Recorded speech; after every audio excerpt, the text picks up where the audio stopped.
buonasera a tutti, siamo qui con l'MVP Pontillo, autore di una bellissima partita, complimenti. Però parlando della gara, cosa vuol dire a riguardo di questo primo tempo che si è andati in svantaggio, poi l'avete recuperata?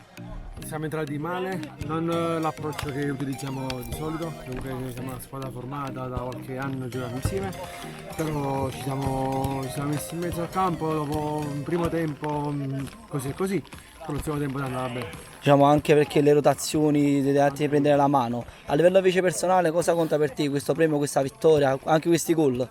No, spero in un grande torneo, diciamo, di andare fino in fondo perché comunque fa bene anche alla squadra. Ti faccio una domanda, a chi la dedichi questa vittoria? No, la squadra, sempre alla squadra. Va benissimo, grazie.